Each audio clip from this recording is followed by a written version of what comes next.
Americans continue to worry about their own personal finances, and electoral politics are not helping.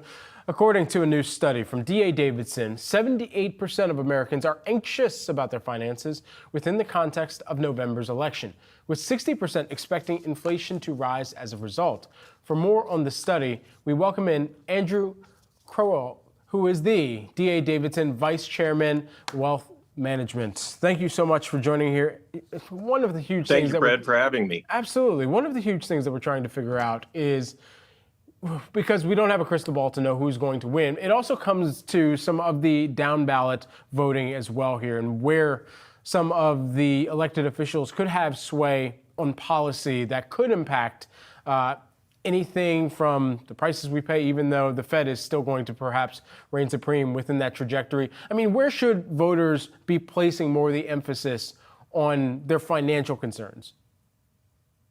Well, it's a great question. You know, we have an unusual year this year with the presidential election in that it's the immediate president and the immediate past president who are the two front-running candidates. So investors and Americans have some insight as to the policy distinctions between both administrations. And I think with the tight election polling so far, investors are just uncertain about what the outcome is going to be. And it was kind of shocking that 85% of those Americans that we surveyed said that they were anxious about the election outcome and how it would impact the financial markets. So the uncertainty is palpable.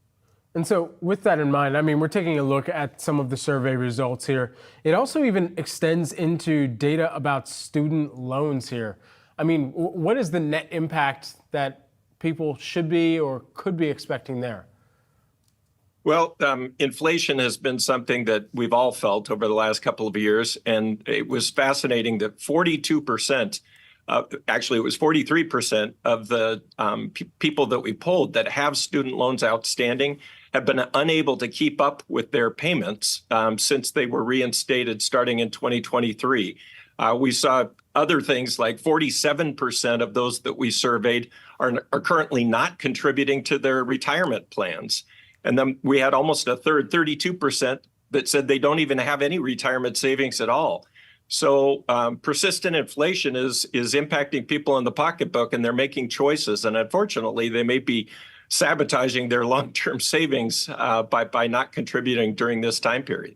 And so there's also one stat that really jumped out to me here. 40% of Americans who have a second job got one in order to afford basic expenses. This comes back to what we were just discussing in the affordability and the cost of living right now. Just help us kind of walk through the mindset that consumers are really navigating right now with regard to employment and wages offsetting the higher cost of living. Well, you said at the top of the segment, 60% of those that we polled said that they expect the election outcome to cause an increase in inflation. Shocking to me. I don't know if that's because they anticipate more fiscal spending or they just persist.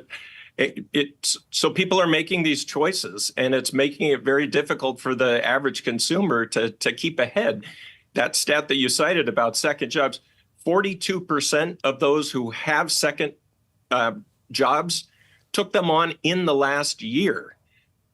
They're not taking it on to get ahead. They're taking it on just to simply make ends meet. So this election really may be about inflation and the impact that it's having on the consumer's wallet, because people are just trying to, even with in a state like mine, in California, where we have minimum wage increases going through, people are still not feeling good about their financial situation. They're paying more at the grocery store and more at the pump, and as we said, they're unfortunately making decisions not to contribute to their 401k savings. At least almost half of them are not. And so let's just name the two leading candidates right now, Biden and Trump. In one case, Biden is seen by many as the person who's in the White House where a lot of this inflation is taking place, whereas Trump is meeting with top CEOs and they're trying to evaluate to what extent inflation could get worse because of tariffs that might be enacted or added on to.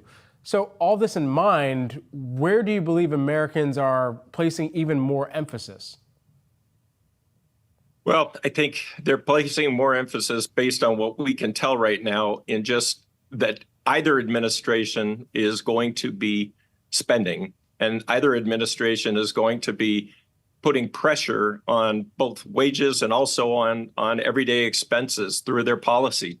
So it's a question of will investors take a long-term approach and take a look at their own personal financial situation and make a decision to prioritize their own saving for the future. If starting later doesn't help you get ahead as much as starting early and being consistent with it, even if your initial contributions are smaller. So I think investors and Americans, as they go to the polling place this fall, they're really going to have to take a look at their long-term future and which candidate they believe is going to best help them get to their own financial goals through their policy actions. And, whereas a few years ago, it was all but a foregone conclusion, we thought that in 2025, a lot of these Tax Cut and Jobs Act provisions were going to be sunsetting. Now it's not so certain. And so we've seen some of our investors running to make some estate planning changes just because they know what the limits are now and they want to take advantage of them now because they don't know if they're going to change in the future or not. So it's really a question of, do I have my own personal financial plan in place? Am I working it with an advisor? And am I being intentional about making decisions today that will help me achieve my longer term financial goals, no matter who's in the White House? Certainly. Andrew Crowell, who is the D.A. Davidson Vice Chairman of Wealth Management. Thanks so much for taking the time here with us today, Andrew. Thank you, Brad.